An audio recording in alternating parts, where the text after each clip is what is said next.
The story begins with Kaya Kazuhisa, an overly bullied high school kid, setting a trap in the middle of the woods. Kazu wanted to exact revenge on his bully classmate by setting him on fire and finishing him off with a bamboo spear. With this bully having power and money, even other students or teachers can't go against him. So, before he gets bullied to death, Kazu plans on ending it first. Just as Kazu expected, after he set the trap, his bully eventually entered the scene. Kazu immediately hides and waits for his bully to fall for the trap. But a brief earthquake caused his plan to flop. Irritated by what happened, Kazu almost snapped, until he hears some heavy footsteps coming his way again. Then suddenly, someone fell into the trap. Thinking it must be his bully, Kazu immediately set the whole thing on fire and started stabbing the person inside. But his expression suddenly sank when he saw the murdered body inside and started vanishing. At that moment, he finally realized that he didn't murder his bully, but instead a wild orc.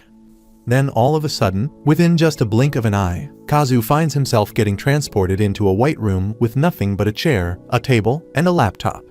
To his surprise, his name is shown on the computer screen with his level and skill point indicated. Confused, Kazu tried asking the computer some questions, but the device could not answer most of his inquiries. Although everything is still a blur, the computer did mention some important details about the situation, starting by indicating that this is not a dream. While Kazu is inside this room, he needs to defeat enemies to level up and get skill points. He can then use these skill points to acquire skills. And once he closes the skill window, he'll return to his original location. But above all, what really caught Kazu's attention is the fact that as long as he stays inside the room, time doesn't pass outside. However, in cases where Kazu died fighting, the room cannot revive him anymore. At first, Kazu is unsure about whether he should accept this challenge or not. But with around 17 types of skills he can acquire, Kazu is starting to have second thoughts. With only a total skill point of 2, Kazu chooses carefully what skills he wants to acquire. As he is about to press the enter button, the thought of becoming a hero crosses his mind. But before he starts overthinking about it, Kazu aggressively pressed the enter button. Within seconds, he was immediately teleported back to where he was before entering that room.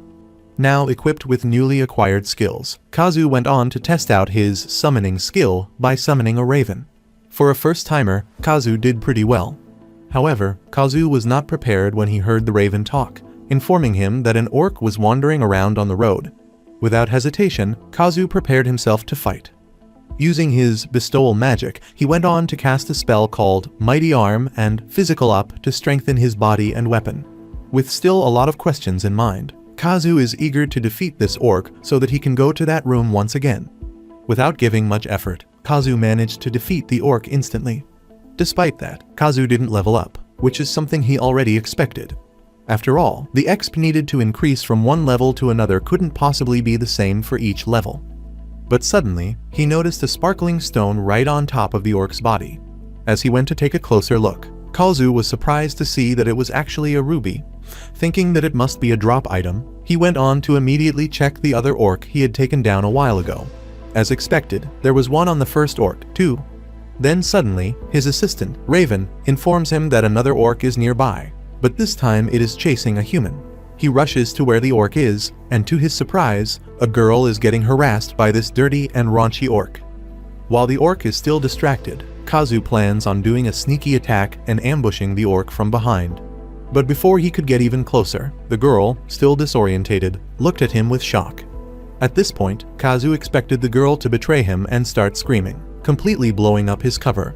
Just thinking about getting betrayed caused Kazu to have painful flashbacks on how he became a target of bullying after defending a bullied schoolmate, who ended up joining the bullies in harassing him. Because of that, Kazu started having issues trusting anyone ever since. That is why he was so shocked when the girl didn't screw up his cover and even helped him distract the orc.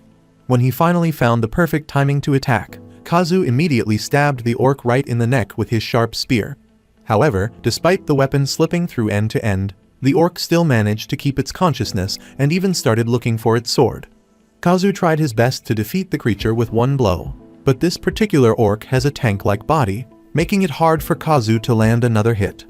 But fortunately, Kazu managed to grab his weapon and stab the orc again. This time around, he finally defeated it. As Kazu's level increases, he is then transported back to the White Room. While he is inside, he plans on using as much time as he wants to carefully think about what to do next. After fighting orcs 3 times, Kazu understands a lot of things.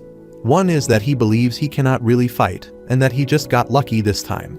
Since he is not that strong as a fighter, Kazu plans on summoning a pupper golem next time, since the strength of 2 golems is equal to 1 orc.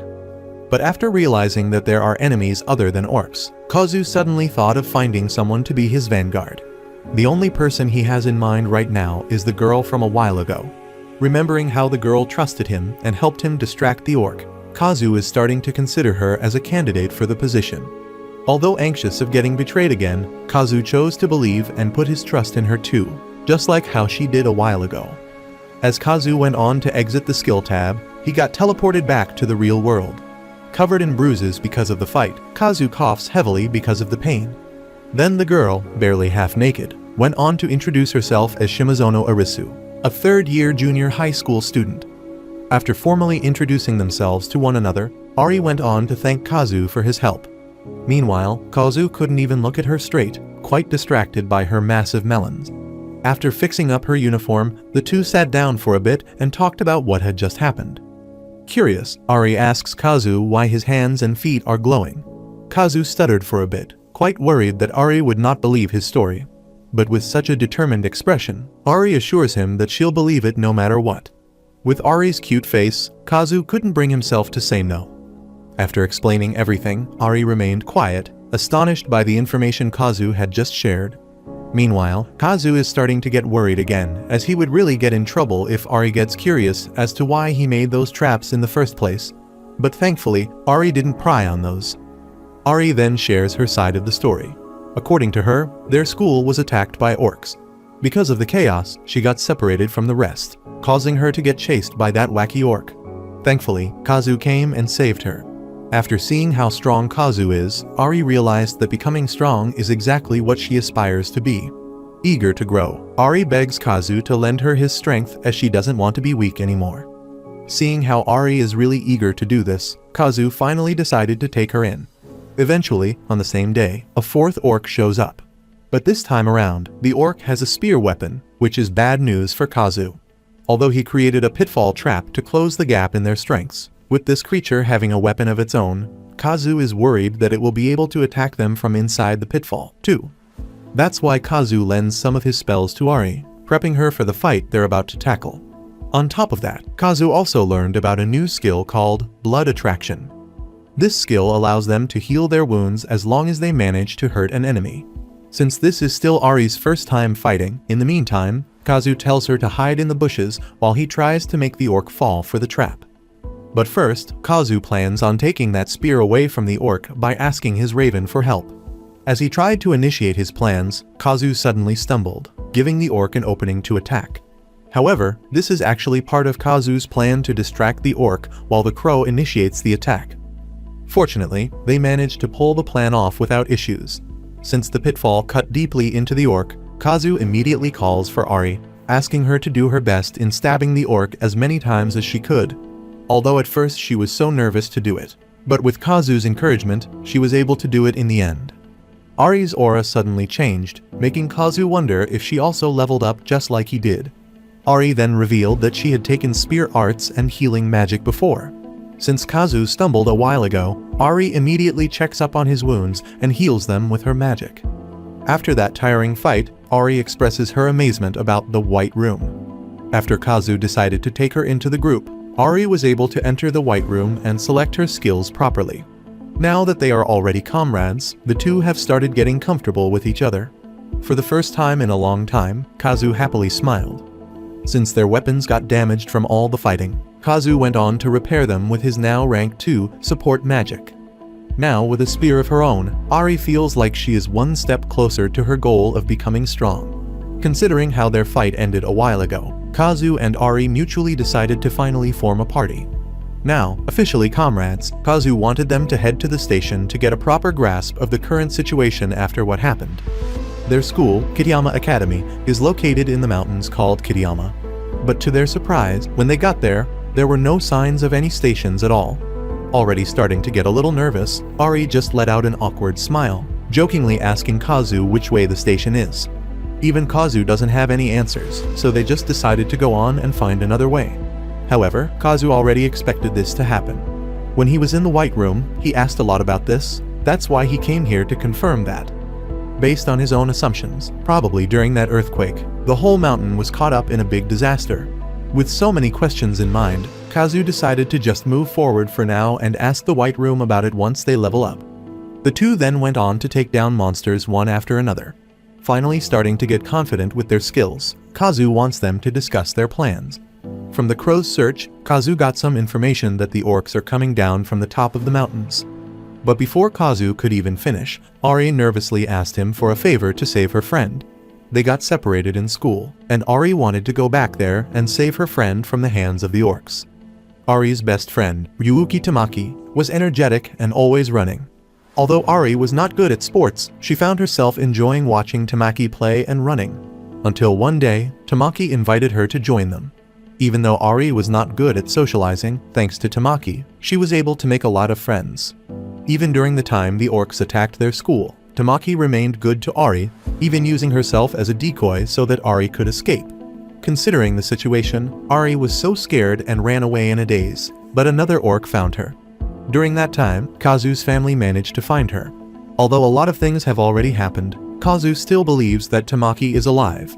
Despite the circumstances, Ari cried, really eager to go and save her friend. According to Ari, the last place she and Tamaki went was the Training Institute.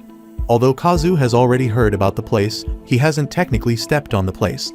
Based on what he knows, the Training Institute is a multi-purpose facility renovated from an old school building. Considering the situation, deep inside, Kazu actually thinks that Tamaki is dead already. But he refuses to believe that, knowing Ari might go by herself to save her friend. Since the situation has already worsened, Kazu tries to avoid a double disaster at all costs. Because of that, he made it clear to Ari that if things seem to get worse, they have to turn back no matter what, and Ari immediately agreed with Kazu. But before they finally start, Kazu also has one condition, and that is for Ari to level up. Since it's already turning dark, the two only have 30 minutes to level up. Despite how hard it is, Kazu still thinks that it is nice for Ari to have a goal, as it gives her a proper reason to get stronger. On top of that, despite them only knowing each other for less than a day, Ari always charges ahead for him, making Kazu feel like he should also do the same for her. So even though it is exhausting and dangerous, the duo managed to continue taking down two more orcs. Now that they are already a party, if a member levels up, all the members will enter this room. As they got inside, they were rather surprised to see that they now had an individual PC for monitoring their stats. Ari then notices that there is a new section in the status page, a section that allows the members to disable others from accompanying them to enter the room. But other than that, Kazu feels like there's nothing for them to consult the room for now. Curious, Kazu asks Ari if there's anything she wants to ask. Hesitantly, Ari shyly asks Kazu if he could share something about himself. Shocked, Kazu just smiled and stated that he finds his story boring.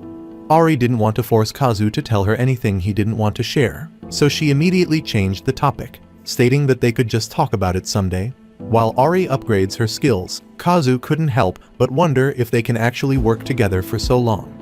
As they got out of the White Room, Ari started shaking after witnessing a gruesome scene where the orcs displayed a real human head out in the open. Kazu immediately assures her that it is not a student, but an adult, a teacher perhaps. Enraged because of the damage these orcs have done to everyone, Ari asks Kazu to let her handle this fight on her own. Although Kazu was having second thoughts at first, with Ari's constant persuasion, Kazu let her do it in the end. Kazu was taken aback by how Ari attacked the orcs with such clean moves. Compared to how she reacted in their first fight, Ari is much calmer this time around. Even if the fight got intense, Ari kept her cool and tackled each orc with precision. Because of that, the two of them leveled up again. As they get transported back to the White Room, Kazu plans on upgrading this summon magic to rank 2. With this, they'll be able to make a proper strategy and head to the Institute in no time. Moments later, the two finally made it to the Training Institute. Kazu's crow went on to check the area first, and based on its surveillance, there were around 2 orcs at the front entrance.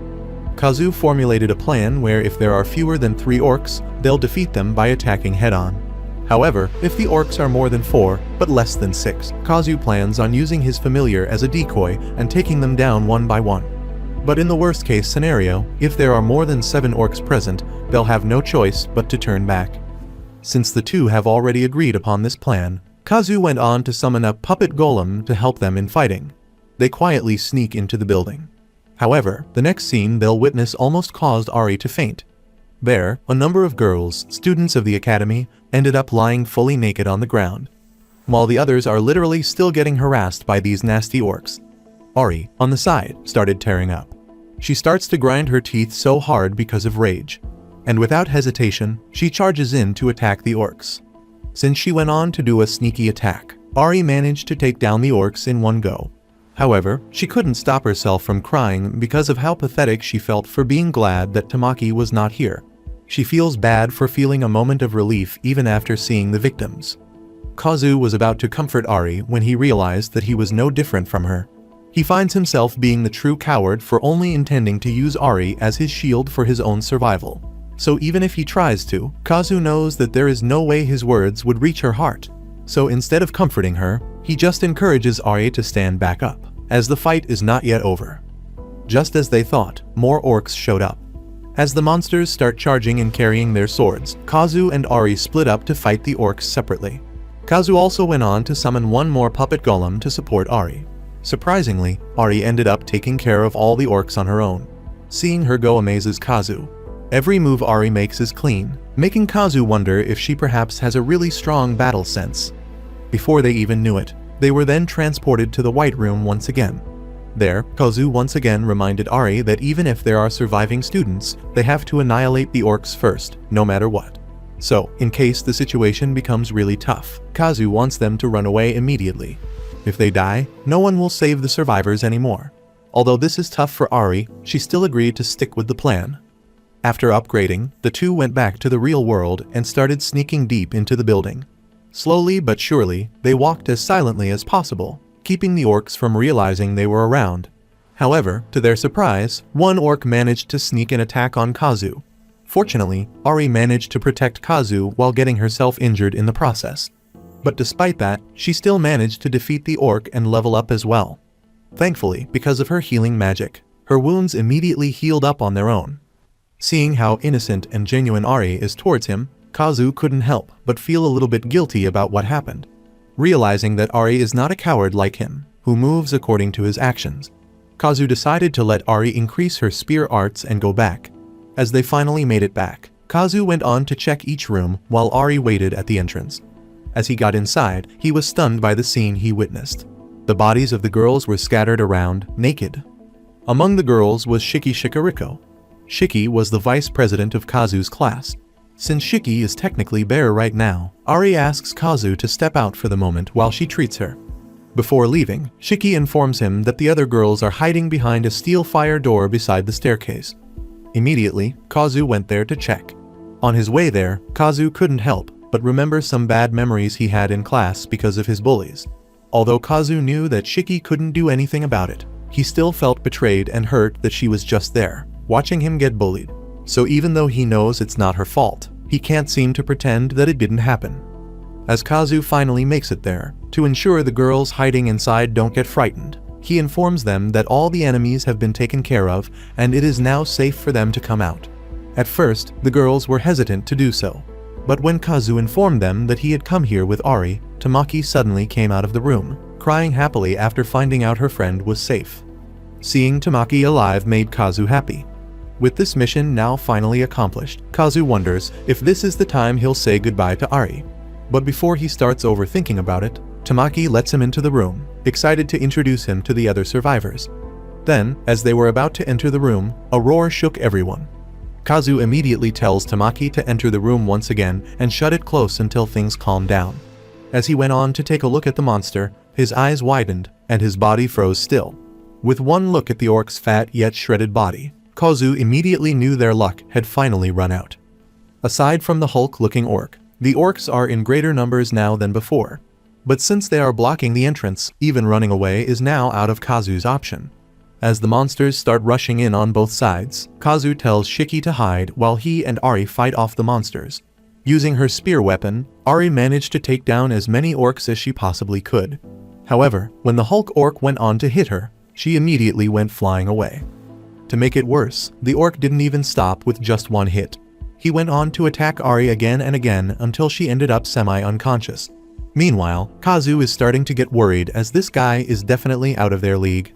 Although he is terrified himself, he has no choice but to try escaping now that Ari is close to the exit already.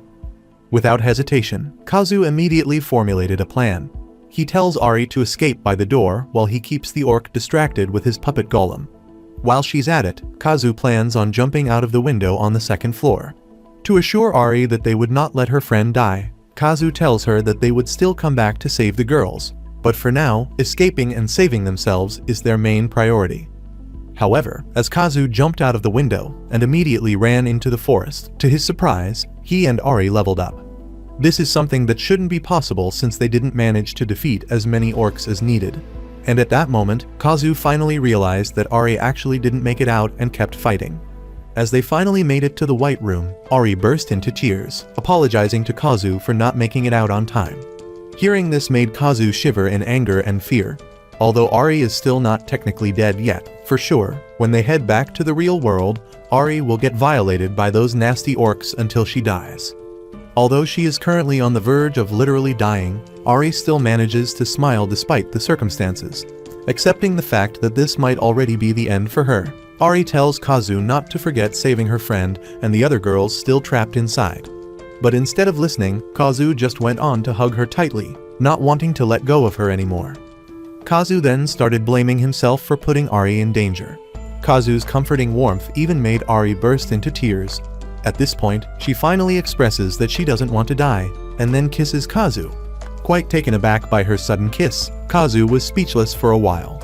But eventually, the two went ahead and hugged each other once again. Kazu then assures her that he will not let her die no matter what. On top of that, Kazu also didn't waste a second and immediately expressed how he truly feels about Ari, causing her to blush. Due to the mixed emotions he is feeling right now, Kazu ended up saying things like he wouldn't allow the orcs to violate her since he would be the one to do it, causing Ari to feel flustered like crazy. Despite Kazu not being good at words when under pressure, Ari still appreciated his assurance on saving her, no matter what. Since the orcs are no ordinary ones, Kazu went on to confirm their current situation before going out again. As of now, his level is 5 with both of his skill points at rank 2. Kazu then started contemplating whether he should upgrade an existing skill or acquire a new skill and take it to rank 2 at once. With an enemy like the elite orc, a monster whose strength is on another level, Kazu decided not to take half-baked skills for now. But anyhow, Kaya just wanted to choose something that would give them the chance to win. After searching for a bit, Kaya found something that he thinks would give them a small chance of victory. So, immediately, he went on to tell Ari the plan. Although the plan, Kaya could still get them murmured, Kaya went on to assure Ari that it's all about timing. As they both agreed to push through with the plan, Kaya and Ari eventually went back to the real world. Immediately, Kaya went on to rush to where Ari was. Despite spraining himself on the way out, Kaya still ran as fast as he could. As he got there, Kaya was somewhat relieved after seeing that Ari was still alive. But his relief changed into worry as the orc aimed to hit Ari once again. But thankfully, Ari didn't receive that many injuries. Kaya grabbed this chance to buy them some time. Kazu went on to summon his golems and let his crow help in distracting the orc while he went to strengthen Ari's body. Using his skill, he cast a spell called Haste, which is different from Physical Up, since this strengthens and speeds up the whole body. After casting this on Ari, Ari even started off fighting the monster once again. With a strict plan in mind, Kaya reminded Ari to wait for his signal. Fortunately, even though the orc's attacks are quite sneaky, Ari is keeping up well. However, Kaya starts to worry since the real problem starts now. Haste increases the speed but doesn't increase the power. So even if she gives it her all, it would be difficult for her to give a fatal injury with her attacks. On top of that, the fact that she is injured and has consumed a lot of her stamina, at this rate, she'll be the one to get exhausted first. So Kaya and Ari made a plan to aim for the head, as that is the weakest point in the orc's body. Ari is trying her best to attack other body parts for now, to not let the orc notice their plan. Patiently waiting for the perfect timing, Kaya and Ari kept their calm. And eventually, when Ari found an opening, she immediately attacked the orc, stabbing it right in the neck. When the surroundings turned silent, Ari finally breathed in relief, now that they had actually managed to defeat it. Now that they have finally leveled up, Kaya and Ari go back to the White Room. Ari immediately went to hug Kaya tightly and kissed him with much passion. The two couldn't help but feel happy for keeping their promise to stay alive. Although they had already expressed their feelings a while ago, Ari went on to say it one more time, causing Kaya to blush. Since they are literally in their worst states right now, Ari went on to heal herself and treat Kaya's leg injury as well. Moments later, Kaya couldn't take it anymore as he finally offered Ari to fix her uniform for her since he was getting distracted by her rather massive melons. However, Ari took the wrong idea, thinking that Kaya might not actually like her body. Stuttering, Kaya explains to her that if she doesn't cover them up, he might end up assaulting her. Without hesitation, Ari lies herself on the ground, giving Kaya permission to explore her. As Kaya's body started to get hot, with Ari's consent, Kaya went on to slowly massage her with his hands. Amazed by how soft Ari is, Kaya tried not to go all in, but because of the tension, they ended up pleasing each other for hours in the end. After enjoying themselves for a while, Kaya and Ari went to have a deep, serious talk with one another. This time around, Ari finally asked Kaya about his story. Kaya was hesitant to tell everything at first, but in the end, he ended up revealing his most hurtful secret. With such a low voice, he revealed that he was severely bullied by his classmate, Sasu Shiba. Shiba was the son of the director, who is well known to everyone. In this town, one's fate depends on whether they are liked or not liked by the Sasu family, so even Kazu's parents ended up telling him to just obey Shiba no matter what, instead of defending him. To make it worse, one day, the classmate who was being bullied along with him tried to harm himself. Fortunately, he survived and left the school. So Kazu ended up being the only one who was the target of bullying by everyone in school. Because of his deep-rooted anger for Shiba, Kazu made that pitfall, hoping to finally end Shiba once and for all. After saying all of this, Kazu is worried that Ari might start despising him. But Ari immediately assured him that she wouldn't do such a thing. Like the rest of the students, Ari also pretended not to see when others were getting bullied, which is why she knows she is not in the position to judge Kazu's decisions. Now that they have known each other a lot deeper than before, it's now time for them to go back to the real world. But before leaving, Kazu informs Ari of his plans on recruiting more allies, to which Ari immediately agrees. As they made it back, Tamaki and the other girls came out of their hideout as well. Seeing Tamaki alive caused Ari to feel overwhelmingly happy. While the two are celebrating, Kazu asks Tamaki how many survivors there are. According to her, there are around 7 hiding with her. With Shiki adding up, this makes the total survivor count 8. With this many survivors, Kazu decided to stay inside the building while they thought of a plan first. Since he and Ari are pretty exhausted from all the fighting, the girls tell them to rest first for now. Meanwhile, at Kitayama Academy Junior High School girls' dormitory, more girls are becoming victims of the orcs' dirty crimes. After resting for a while, Kazu went on to work immediately. This time around, Kazu managed to acquire a new rank 2 support magic ability called the Alert Territory. This thing can be installed in a specific location and will sound an alarm that only Kazu can hear. He covered the areas around the institute in case an enemy suddenly attacks again. After installing this magic around the area, Kazu finally makes his way back to the building. On his way inside, the sky slowly turns white, marking that it's already dawn. 2 moons are also seen, making it clear to Kazu that this world is not their real world, indeed. As he makes his way inside the building, Shiki greets him with a pleasant morning and asks him about his injuries. With how dreadful the fight was yesterday, Shiki already expected that Kazu and Ari might have some muscle soreness of some sort. Speaking of Ari, she, together with the other girls, went on to prepare some breakfast for everyone. According to Shiki, there were some supplies hidden in the basements in case of a disaster like this.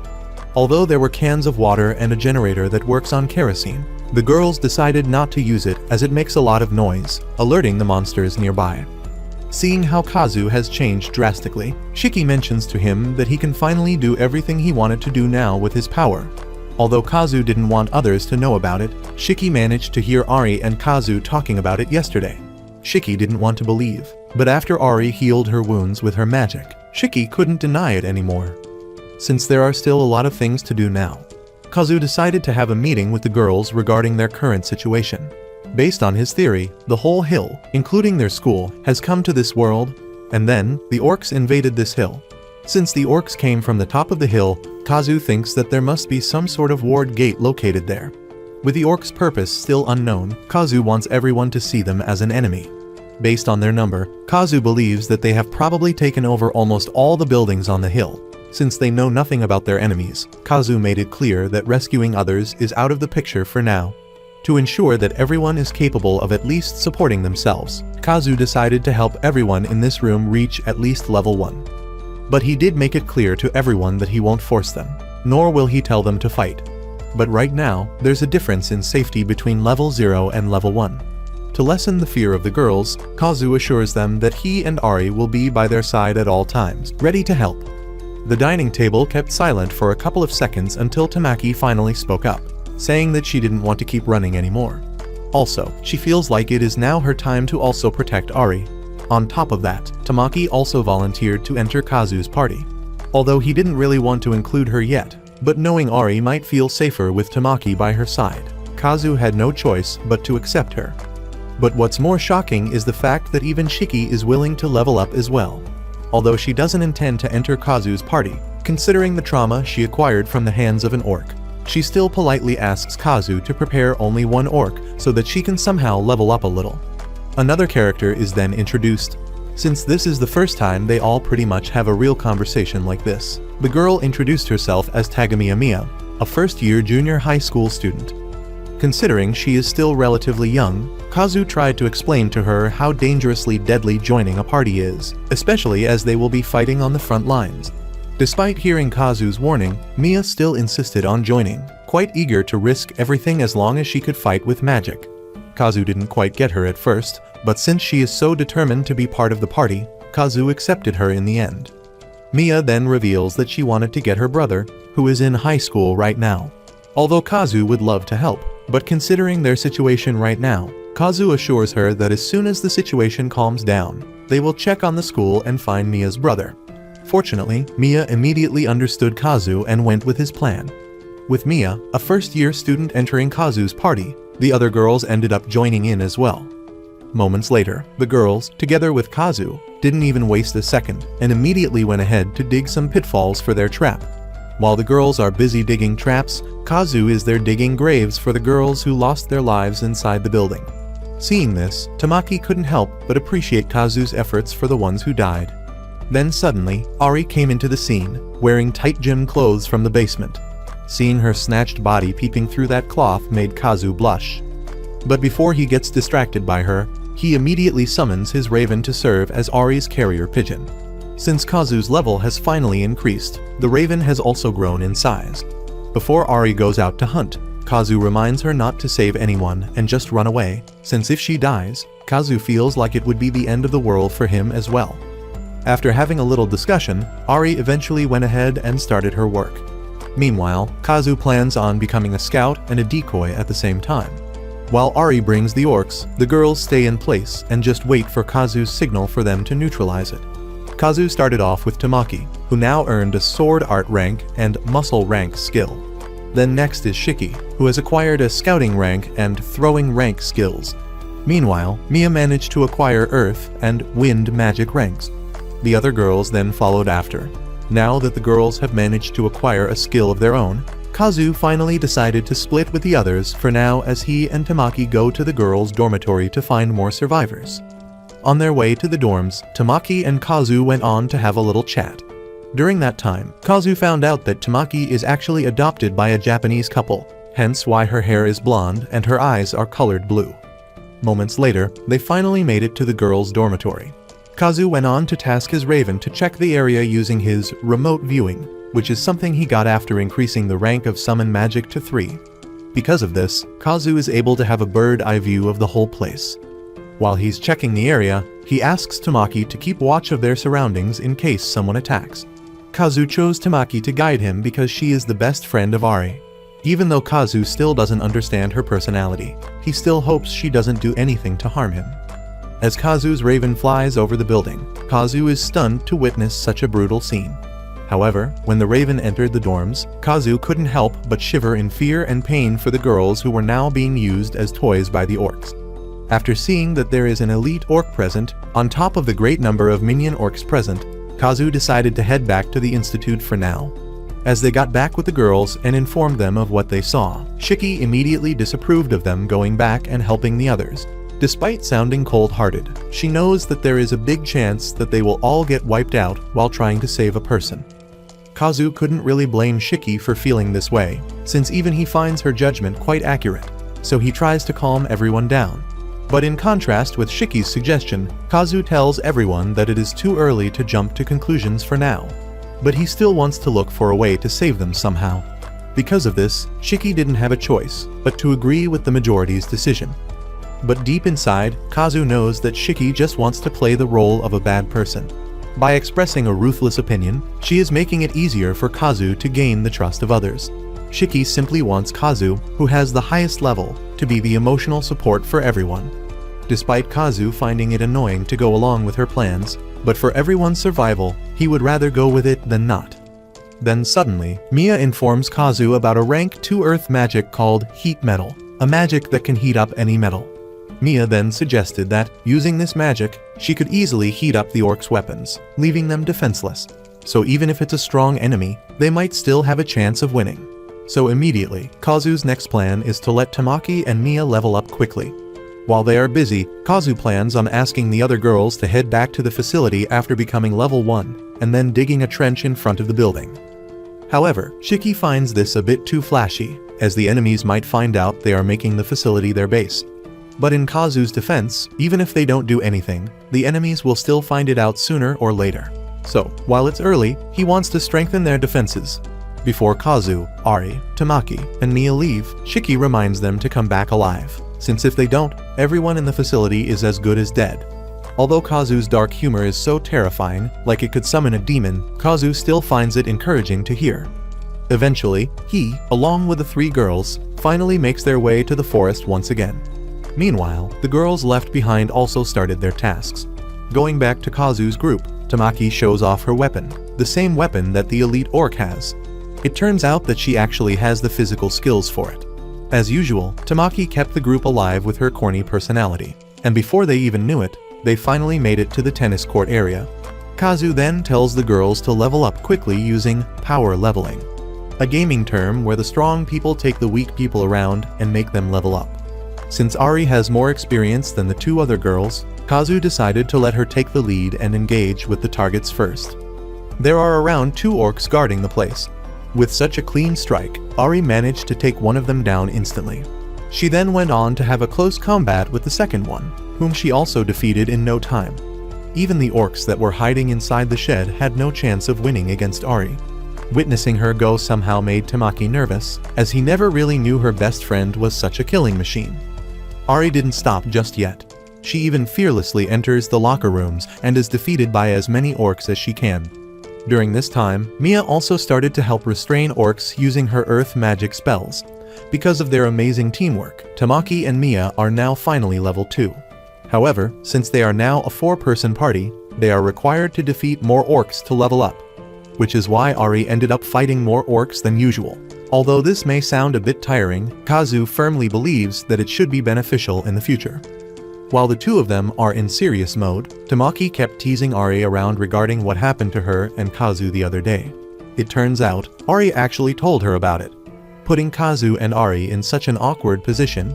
And to make it worse, Mia started provoking Kazu as well, causing Ari to feel a little bit jealous. Since the situation is starting to get out of control, Kazu tells everyone to stop and sit down, so that they can start the strategy meeting for recapturing the girls' dorm. First and foremost, Tamaki and Mia will increase their sword arts and earth magic to rank 2. When that's done, they'll head to the dorms, and Ari, together with Kazu, will use themselves as bait to cause some disturbance at the front door. Meanwhile, Tamaki and Mia will take care of the orcs from the back door. However, in case the elite orc comes out, if it came from the front, Ari and Kazu would fight it head-on. However, if it came from the back, Kazu wants the 2 to run away immediately. Mia then suggested that there might be a chance she could use her Earth Bind to stop him. But Kazu deeply disapproves of this. If they think about it as a game, there is a chance the elite orc might resist her magic. But since Mia is a pro gamer, just to be sure, she went on to check on the data first. And just as she expected, there are multiple patterns where the magic won't work. First, the magic that is cast on an individual enemy the caster must be able to see the opponent. Meanwhile, in case of a missile-type magic, the magic attack will go straight towards the enemy. But there is a chance that it might hit obstacles as it won't track the enemy at all. On the other hand, direct magic works regardless of distance, so it is impossible to avoid it. And each time the magic hits, its resistance keeps on increasing as well. But even if the magic works, there's a chance that they can forcefully break it. So, in cases of an elite orc, breaking out of the Earthbind would be an easy task. Now that they have already mentioned it, Tamaki wonders if there is a chance that these orcs are using resist magic. Thinking about it, Kazu thinks that there might be a high chance that it's actually the case. After all, when Kazu first knew about the levels, he saw a magic called Clear Mind when his support magic was just rank 1. It works in increasing resistance against mental attacks. Remembering this now, Kazu reminds everyone to be careful about the enemy's magic, no matter what. While Kazu and Mia are talking, Tamaki asks Ari if they can talk privately. This intrigued Kazu, making him wonder what the girls might be talking about. Mia then tells him that girls have their own secrets and even start revealing the places in Ari's body that are sensitive. Hearing Mia openly share intimate information about her, Ari couldn't help but feel embarrassed about it. Moments later, after their rather long meeting and chit-chat, the group finally makes its way to the dorms. Since there are more orcs guarding the front now, Kazu decided to change up their plans a little and defeat 4 orcs first. Before going in, Kazu noticed that Tamaki was shaking so hard. Worried, he asked her if she was alright. Tamaki immediately assured him that this was just due to excitement, but Kazu still reminded her not to be reckless. As Ari and Tamaki went on to engage together with 2 golems, the orcs finally took notice of them. While Ari is seamlessly cutting through one orc after the other, Tamaki's shaking legs cause her to stumble. As the orc gets closer to her, fearing that this might be the end of her, Tamaki ends up pissing herself. Kazu immediately asks Mia to cast a long-range attack. With Mia's stone blade technique, the orc got knocked down immediately. Knowing how special Tamaki is to Ari, Kazu immediately assures her that he'll save her friend himself. Kazu even started blaming himself for being careless, letting Tamaki go on her own without support, despite knowing it's her first battle. But thankfully, Kazu got there on time and sliced up the orc on his own. Then suddenly, Tamaki started screaming, apologizing to Kazu again and again while begging him not to leave her. Because of her loud cries, the orcs inside the building get alerted by their presence. Because of this, Kazu didn't follow the plan of letting Tamaki and Mia go to the back door. Instead, he decided that the group should just stick together. Not knowing what to do next, the group suddenly got teleported back to the White Room as they leveled up once again. The group somehow felt a sense of relief since they'll be able to think of a plan while they are here. Meanwhile, Tamaki went unconscious because of what happened. At that moment, Kazu finally realized why she was in such high spirits since morning. Tamaki was doing that to not let her anxiety take over her. However, Kazu finds it strange that Tamaki kept asking him for his forgiveness. Certain that Ari knows the reason why, Kazu asks her about it, worrying that Tamaki's reason might have affected the lives of all the party members in the future. Stuttering, Ari asks Kazu if she could ask him a favor. Kazu didn't even hesitate and told her that if it's something he can do, then he'll do anything for the party. Overwhelmed and flustered, Ari shyly turned to Kazu, with her voice trembling as she asked if it was okay with him to make love with Tamaki. After hearing that question, Kazu froze in place, quite confused after hearing such an odd request. As this is hard for Ari to say, Kazu really doesn't understand why Tamaki would ask for such a request. So to better understand her side, Kazu wants Ari to explain everything. So Ari went on to have a little storytelling session. According to her, Tamaki was an orphan, and her foster parents, the Ryuki family, were usually gentle. But if there was anything they didn't like, no matter how small, they would get extremely angry and cause a ruckus. So in times that Tamaki didn't meet their expectations, they would tell her that they had made a mistake adopting her. Although the screening process to become foster parents was tough, because the Ryuki family was respectable figures, they ended up passing the screening effortlessly. Because of that, Tamaki ended up living a life of daily pressure and anxiety. With nowhere to run to and return to, she tried desperately to live up to her parents' expectations. Although she tried and tried, she ended up pushing her limits. As Tamaki's best friend, Ari has witnessed how Tamaki stayed obedient and sincere just to please her family. She even went past her limit and tried her best, to the point that even her heart broke apart. She even had temporary memory loss. although it may not be obvious, considering Tamaki studying in one of the most prestigious schools full of wealthy students. But Ari is certain that people don't know that this school is filled with problematic students. Ari then revealed that she herself is an orphan. Although her experience was not as bad as Tamaki's, but she also came to this school because she didn't get along with her foster parents. After hearing all of these revelations, just to be sure, Kazu also asked Mia if she is an orphan too. Mia immediately states that she grew up in a relatively normal family. Her parents just sent her to boarding school because of her addiction to anime and manga. Since everyone has already shared their story on how they ended up in this academy, Mia also asks Kazu of his story. As it turned out, he just took the entrance exam here since the acceptance rate was higher. On top of that, his parents also pushed him to enter the academy in hopes that their son could make friends with the upper-class families like the Sasu family. Due to that, Kazu came to experience the injustice of the upper class to the point of hating it. But going back to Tamaki's story, Ari just happened to hear Tamaki and her teacher's conversation one day. During that time, they were already friends, and Tamaki's grades were dropping drastically. Knowing her tiger parents, Ari started becoming distant from Tamaki, as she thinks it was her fault that her best friend ended up failing. But Tamaka thought that it was her fault that Ari became distant from her. And as her coping mechanism, when she thinks that she has betrayed the expectations of someone she trusted, she can't handle it at all. So, in other words, based on how she acted a while ago, it must have been because she thought she had betrayed Kazu's expectations of her. Although Kazu does understand that part of the story. But the only thing he is confused about is why Tamaki favors him despite knowing he is Ari's boyfriend. Well, as it turned out, yesterday, before they went to bed, Ari, Mia, and Shiki explained to everyone why Kazu is important for their survival. That's why when Tamaki felt like he was holding him back because of her anxiety a while ago, she was scared that she'd end up getting abandoned. Since Tamaki is still under a panic attack, Kazu asks Ari what she should do to calm her down. Kazu was stunned when Ari casually mentioned that they would normally hurt each other with a knife like some deranged sociopath. So Kazu thought that he could just inflict a small injury on her instead of doing something unnecessary. However, Ari thinks that would not work since Kazu just recently met her, which is why he needs to make a stronger bond. So even if it's hard for her, Ari thinks that if Kazu and Tamaki put their bodies together, he can make a big leap in their relationship. Although Kazu has no bad intent in doing this, he can still feel a strange sensation, maybe because of how strange Ari is acting. Meanwhile, Mia had the nerve to crack a joke, saying, "Building a harem is every guy's ultimate dream." But as a good boyfriend, Kazu asks Ari's permission once again. When Ari gave him the go signal, Kazu just did what he needed to calm Tamaki down. And just as Ari expected, Tamaki did wake up. When she realized the fact that she was too close to Kazu, she immediately started blushing. Aside from that, Tamaki also started feeling bad again as she remembered how embarrassing she looked a while ago, peeing her own pants because she was too scared. Quite good with his words, Kazu managed to calm Tamaki down again. He even assured her that the way she reacted a while ago was completely normal. With a serious look on his face, Kazu then lends his hand to Tamaki, asking her to trust him this time, just like Ari did before. He also tells her not to ever think about getting abandoned anymore, since he depends on her strength as well. Because of these kind words, Tamaki couldn't help but kiss Kazu on the cheeks as a sign of appreciation.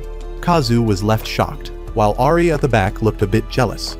Moments later, the group eventually made it back to the outside world. Kazu and Ari try their best to execute a clean plan, and as the elite orc enters the scene, Kazu summons a new type of creature called the Grey Wolves. As Kazu faces off against a formidable foe once again, Ari also gives her all as the vanguard of the party. Kazu is quite impressed by how much Ari has improved. She is now fighting it by creating distance with her opponent, which is far better than how she handled it the other day. As the other orcs also started popping out, Kazu went on to send his golems to help Mia, who is now frozen with fear. Kazu then went ahead and checked on Tamaki. Fortunately, Tamaki is a lot calmer now than before, although she still keeps pissing herself because of her. With Kazu calling it an unlimited leakage feature, Tamaki is now far more ready to take down orcs than she was before. With Kazu's guidance and encouragement, Tamaki finally took down her first orc on her own.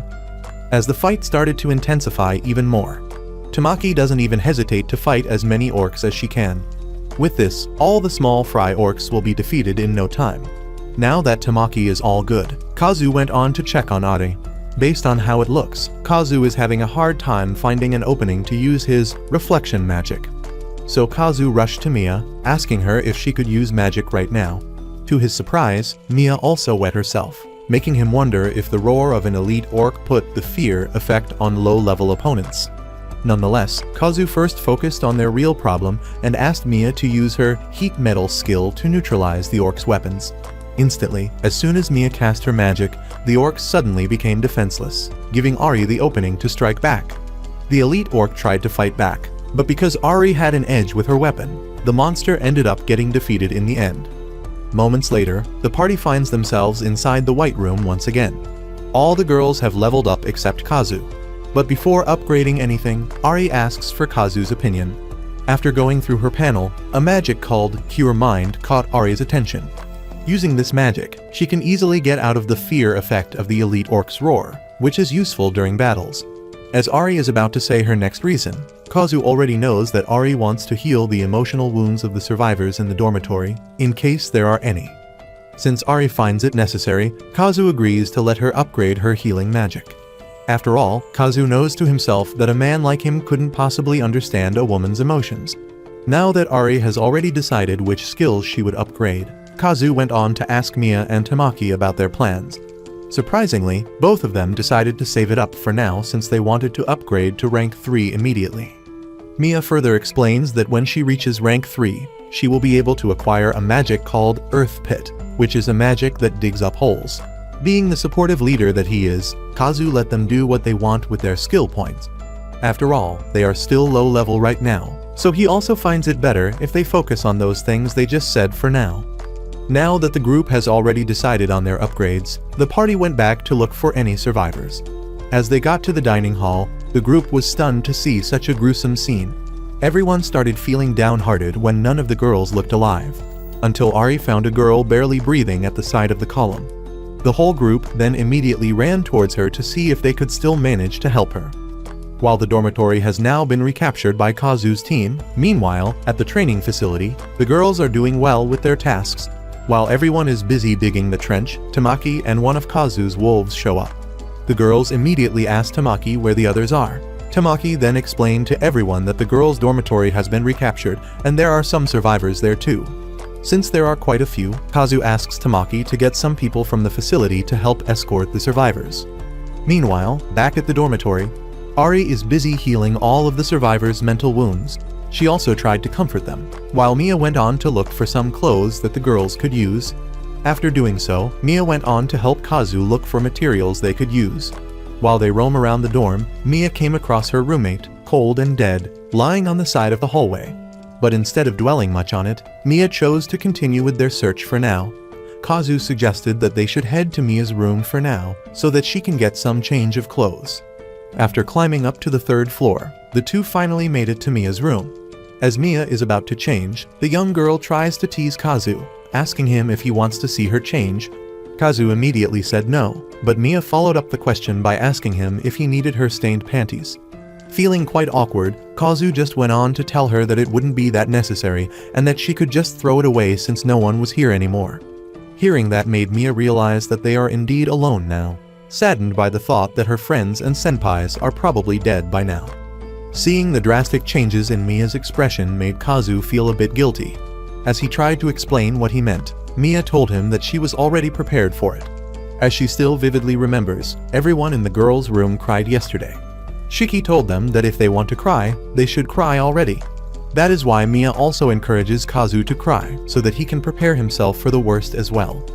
Mia tried to offer her chest for Kazu to lean on, but Kazu immediately turned it down. Mia then concluded that Kazu might really like big melons after all.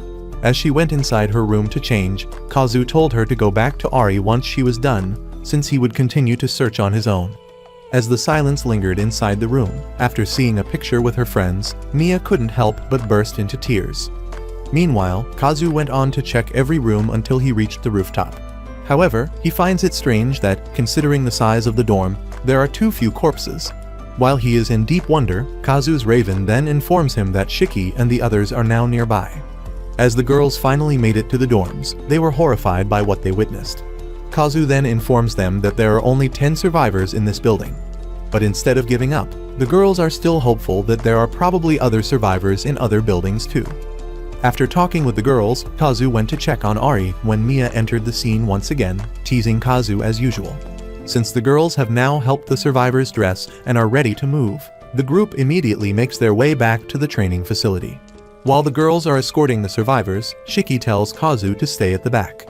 So, in case orcs start attacking them again, he'll be there to protect everyone. Everything was going well until they were already closer to the facility when Kazu's invincible alarm suddenly rang inside his head. And at that moment, he knew they were definitely in grave danger. So before they can even get closer, Kazu went on to warn everyone and ask Shiki to stay put and take care of everyone while he checks on the situation first. He then calls for his party to investigate. As they finally made it to the facility, Kazu's alarm was actually right. Orcs are now everywhere. Some of the remaining girls who were left in the facility tried to defend their base as much as possible. However, one of the girls ended up getting caught by the orcs. As the monsters started to harass her, Kazu's wolves finally came to save her. A few moments later, Kazu, together with the girls, finally made it. Kazu immediately tasked Ari to take care of the orcs on the left. With Kazu's haste spell, Ari managed to move as swiftly as possible. Because the group did a surprise attack, the orcs are now confused.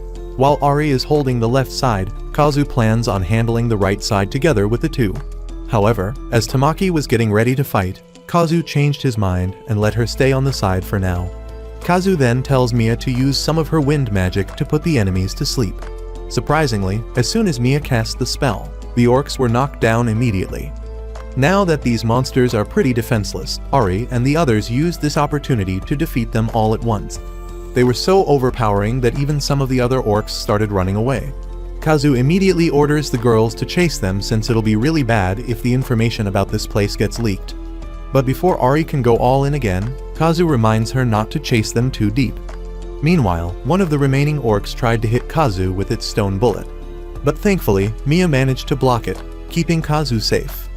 Then, all of a sudden, the group got teleported back to the White Room because Tamaki and Mia leveled up just now. While they are here, Kazu reminded Ari and Tamaki not to chase the orcs deep into the forest, even if it may put the facility in danger. He then put his palms on their heads, telling them that their safety is more important than anything else.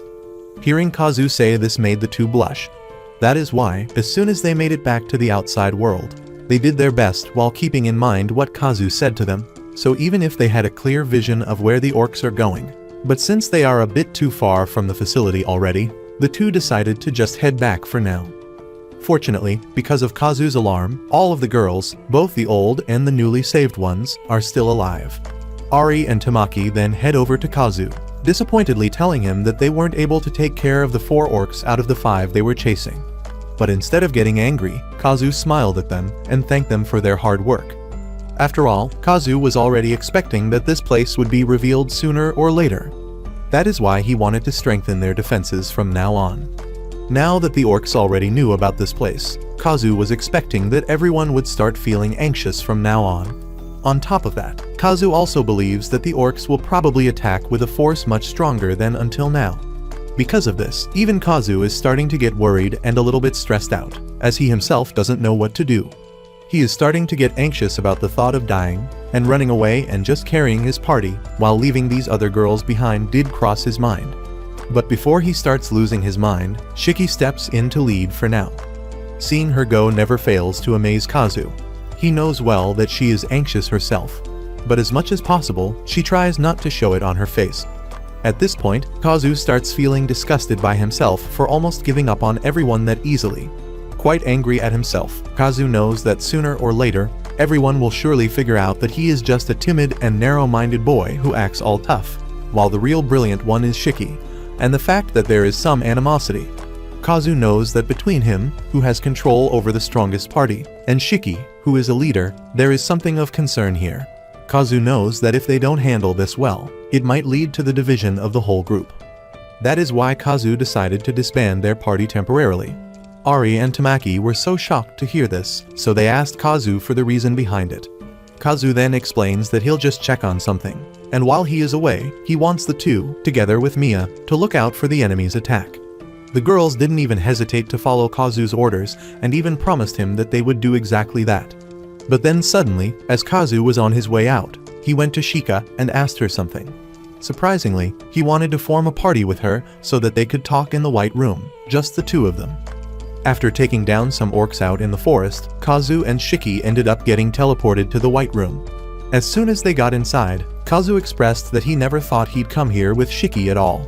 Since this is quite unusual for them to do, Shiki eventually went on to tease Kazu around, telling him that if he brought her here to touch her, then he could do as he pleased, as she owed him after all.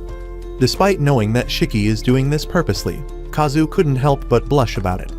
Kazu kept his seriousness, telling Shiki that he was doing this because he wanted to have a strategy meeting and also talk about their relationship. Finally getting where Kazu is going, Shiki started praising him for his power and how he managed to lead each battle to victory. The two continued with their conversation, and over the course of it, Kazu couldn't help but feel a bit at ease being able to talk to someone from his same class so casually. With this, Kazu ended up supporting Shiki in the end, finally realizing that he was just dancing on her palm all this time. Despite that, Kazu thinks that this might have been the best way since he hadn't completely put his trust in her.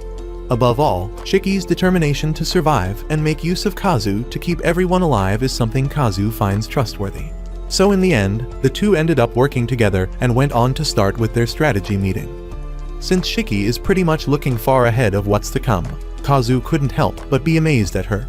But aside from the orcs, the two also have a ton of questions in mind, such as, why is there a White Room in the first place, and why did the whole hill come to another world? Slowly realizing that there's still something hidden behind this incident, Kazu knows that if they are swayed by personal feelings, they'll probably not survive. So starting that moment, Kazu reminds himself to be more generous and accepting of others. After all, if he wants to protect everyone, he needs to have a bigger perspective. Eventually, the two manage to finish the plan. Based on how easy it is for Shiki to form such a plan, Kazu realizes that she is actually a gamer. Shiki then revealed that she was pretty addicted to video games before, which is why her parents ended up sending her to boarding school. But before Kazu gets the wrong idea, Shiki goes on to state that she has studied well since then. Despite being a gamer, Shiki still finds it funny that they came to a world that looks like an online game. This somehow made Kazu wonder what was happening in their school. Although Shiki wants to be hopeful, but considering the situation, she believes the survivors in their school are probably below 1% already. The two then talked for a bit, with Shiki complimenting Kazu on being a good leader. They teased each other around until they finally decided to head back now. But before leaving, Shiki tells Kazu that from now on, he is only in charge of his party while she is in charge of everyone. Shiki simply doesn't want Kazu to feel responsible for everyone, and then, when something happens, he'll blame himself for everything. That is why Shiki is willing to let herself fall, rather than letting Kazu carry everyone on his shoulders. Moments later, the two made it back to the outside world. Kazu's party then happily welcomed him. Since the party didn't know Shiki and Kazu had a meeting, they were shocked when Shiki asked everyone to gather up for some announcements.